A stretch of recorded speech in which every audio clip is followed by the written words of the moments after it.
दोस्तों, ये कहानी है उस आदमखोर बाघ की जिसने पीपल पानी के जंगलों में दहशत की ऐसी दीवार खड़ी कर दी थी कि लोग दिन में भी घरों से निकलने से डरते थे।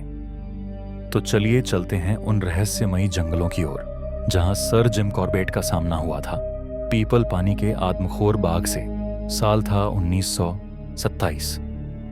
कुमाऊं की पहाड़ियों में एक छोटा सा गांव था, पीपल पानी। गांव के चारों ओर घना जंगल था। हर शाम धुंध के साथ एक अजीब सी खामोशी फैल जाती थी। पहले लोग जंगल के रास्ते से बिना डरे गुजरते थे, लेकिन अब कोई भी अकेला जंगल के पास नहीं जाता था, क्योंकि जंगल में एक ऐसी मौत छिपी थी जिसका नाम सुनते ही लोगों के चेहरों पर खौफ उतर आता था। वो था पीपल पानी का शेर। सब कुछ एक आम दिन से शुरू हुआ। गांव के एक आदमी ने अपनी पत्नी को लकड़ियां लाने भेजा। वो शाम तक वापस नहीं आई। जब लोग उसे ढूंढने गए तो बस उसकी चप्पल और कुछ खून के निशान मिले। जंगल के अंदर से सड़न की एक अजीब सी गंध आ रही थी और मिट्टी पर शेर के पंजों के निशान साफ दिखाई दे रहे थे। उस दिन के बाद गांव में हर रात चीखें गूंजती रहीं। हर हफ्ते एक नया शिकार। लोगों ने खेतों में काम करना छोड़ दिया। बच्चे घर से बाहर निकलना बंद कर चुके थे। डर इतना फैल चुका था कि बात ब्रिटिश सरकार तक पहुंच गई और सरकार ने एक ही नाम याद किया, Jim Corbett. Sir Jim Corbett उस समय नैनीताल में थे। जब उन्हें पीपल पानी के शहर की खबर मिली तो उन्होंने शांत स्वर में कहा, मैं जंगल की भाषा समझता हूं। अगर वो मैन ईटर है तो मैं उसे ढूंढ निकालूंगा। अगले दिन सर जिम कॉर्बेट अपनी ट्रस्टेड राइफल और कुछ जरूरी सामान के साथ पीपल पानी के रास्ते निकल पड़े। उनके साथ सिर्फ एक व्यक्ति था, उनका मित्र इबॉटसन। रास्ते भर जंगल की हवा में एक भारीपन था, हर ओर सन्नाटा और अजीब सी बेचैनी। सर जिम कॉर्बेट ने हर पेड़, हर पगडंडी और हर मिट्टी के निशान को ध्यान से देखा। सर कॉर्बेट ने अपनी डायरी में लिखा, ये बाघ भूख से नहीं मारता, ये डर पैदा करता है। अगले कुछ दिनों तक सर कॉर्बेट ने गांव वालों से बातचीत की। सब लोग डरे हुए थे। किसी ने भी शेर को सीधे नहीं देखा था, लेकिन उसके आने की आहट सबको याद थी। एक बूढ़े आदमी ने कहा, साहब, वो हवा के साथ चलता है, उसके आने से पहले जंगल खुद चुप हो जाता है। सर जिम कॉर्बेट ने तय किया कि वे अपना पहला कैंप एक छोटी नदी के पास लगाएंगे, वही नदी जहां से लोग रोज पानी लेने जाते थे। उन्होंने एक मचान बनाई, एक बकरी को चारा बनाकर बांधा और रात का इंतजार करने लगे। रात धीरे धीरे गहराने लगी। जंगल में सिर्फ पत्तों की सरसराहट और हवा की आवाजें थी। सर जिम कॉर्बेट ने अपनी राइफल कसकर पकड़ी हुई थी। एक पल के लिए सब कुछ बिल्कुल शांत था और फिर अचानक एक हल्की सी खड़खड़ाहट, सांसों की आवाज और एक कदम की आहट। वो था पीपल पानी का टाइगर। उसकी आंखें अंधेरे में ऐसे चमक रही थीं जैसे दो जलते दिए। सर कॉर्बेट ने बंदूक उठाई, लेकिन शेर हवा के साथ गायब हो गया। बस कुछ कदम दूर से एक हल्की सी दहाड़ सुनाई दी और फिर सन्नाटा। सर कॉर्बेट ने समझ लिया, ये कोई आम बाघ नहीं है, ये सोचता है, योजना बनाता है और अपने शिकार को परख कर मारता है। उस रात उन्होंने लिखा, ये मेरे करियर का सबसे खतरनाक शिकारी है। अगली सुबह सर जिम कॉर्बेट ने एक और हमले का निशान देखा। इस बार एक आदमी जंगल के किनारे मरा पड़ा था, जहां जंगल और इंसानी बस्ती एक दूसरे से मिलते हैं। सर कॉर्बेट ने फैसला किया, अब वे सीधे उसके इलाके में जाएंगे और यहीं से शुरू होती है असली कहानी, जहां सर जिम कॉर्बेट खुद जंगल के दिल में उतरते हैं, उस शिकारी को समझने के लिए जो इंसानों का शिकार कर रहा था। सुबह की पहली किरण के साथ सर जिम कॉर्बेट अपने कैंप से निकले। उनके हाथ में वही पुरानी राइफल थी जिसके साथ उन्होंने कई बार मौत का सामना किया था, लेकिन इस बार कुछ अलग था। जंगल का माहौल कुछ और ही कह रहा था, जैसे हर पेड़, हर हवा की लहर उन्हें चेतावनी दे रही हो कि यह शिकार आसान नहीं होगा। सर कॉर्बेट ने सबसे पहले नदी किनारे के निशान देखे। मिट्टी में कई पुराने पंजों के निशान थे, लेकिन उनमें से कुछ बिल्कुल ताजा थे। उन्होंने ध्यान से देखा, ये निशान उस दिशा में जा रहे थे जहां पहाड़ी का घना हिस्सा शुरू होता था। यही वो रास्ता था जिसे गांव वाले मौत का रास्ता कहते थे। धीरे धीरे सर कॉर्बेट उस दिशा में बढ़े। सूरज ऊपर चढ़ चुका था, लेकिन जंगल के अंदर धूप तक नहीं पहुंच पा रही थी। चारों ओर बस पक्षियों की आवाजें और बीच बीच में बंदरों की हलचल। हर आवाज उन्हें किसी नई घटना की सूचना जैसी लगती थी। कुछ दूर चलने के बाद उन्हें सूखी पत्तियों पर खून के छींटे दिखाई दिए। उन्होंने झुक कर देखा, खून अभी पूरी तरह सूखा नहीं था। इसका मतलब था कि बाघ यहीं आसपास कहीं है। सर कॉर्बेट ने अपनी राइफल तैयार रखी और धीरे धीरे आगे बढ़े। अचानक एक झाड़ी हिली। उन्होंने सांस रोकी और पेड़ के पीछे से झांका।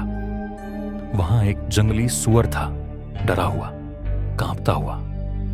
सर कॉर्बेट समझ गए कि सुअर किसी से भाग रहा था, और अगर जंगल का जानवर डरकर भागे तो इसका मतलब होता है शिकारी पास है।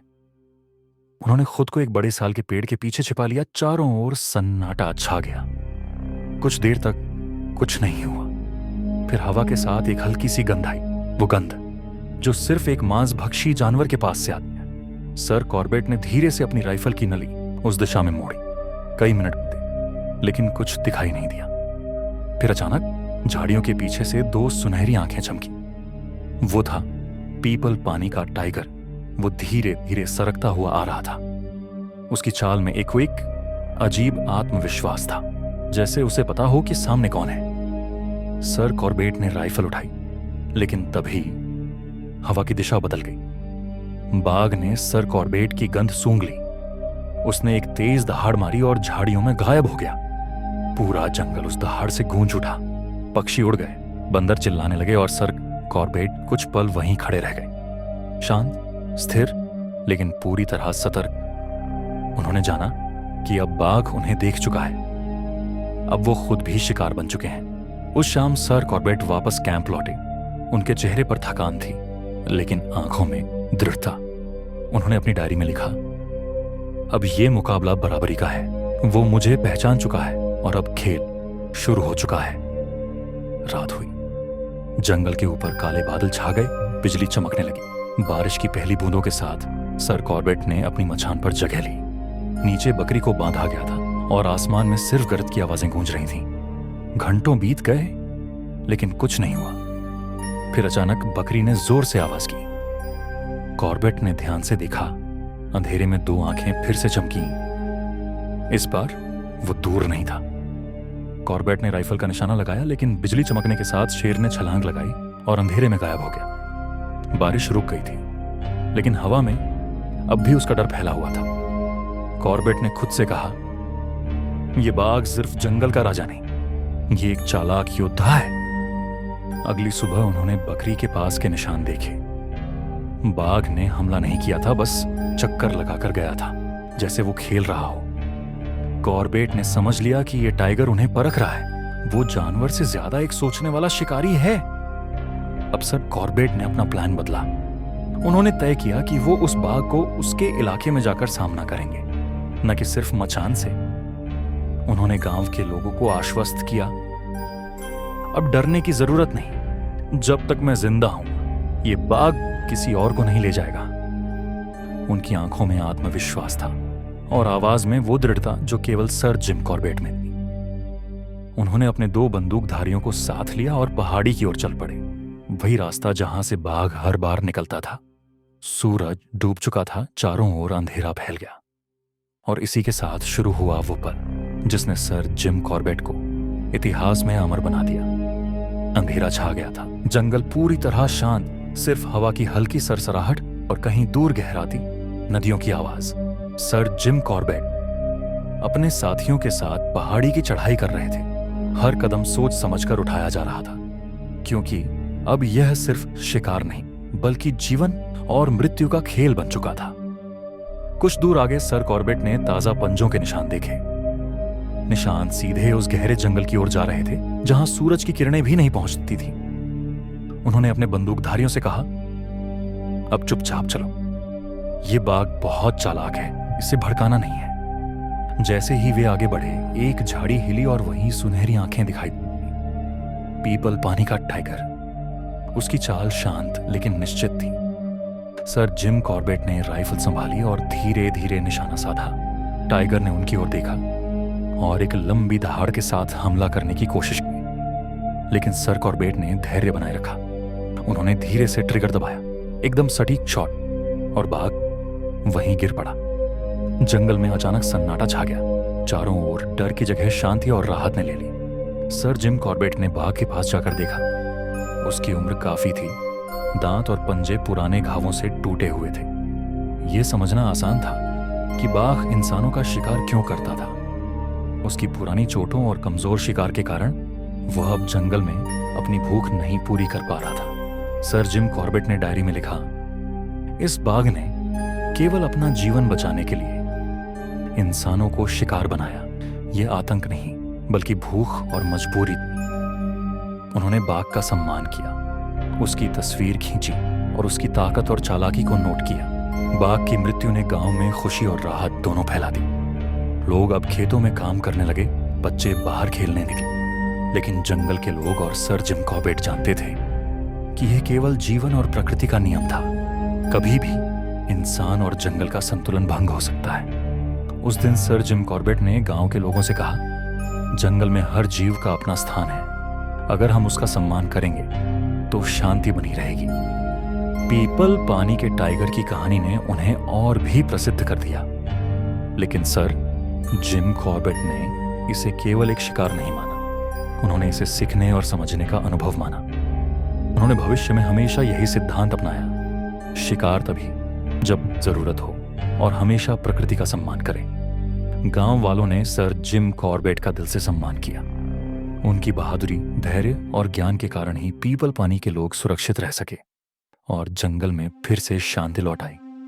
सर जिम कॉर्बेट ने डायरी में आखिरी शब्द लिखे, एक शिकारी के लिए असली विजय यह नहीं कि वह जानवर को मार दे, बल्कि यह है कि वह उसे समझे और उससे सीखे। और इस तरह पीपल पानी का टाइगर इतिहास बन गया। लेकिन यह कहानी हमें हमेशा याद दिलाती है, प्रकृति का सम्मान करो और समझो कि इंसान और जंगल का रिश्ता हमेशा संतुलित रहना चाहिए। अगर आपको डर और इतिहास की असली कहानियां पसंद हैं, तो सब्सक्राइब करें। हर वीडियो के साथ आपको नए रहस्य और रोमांच का सामना मिलेगा। हमारी चैनल पर हर कहानी है सच्ची और रोमांचक। सब्सक्राइब करें और डर के इस सफर में हमारे साथ जुड़ें।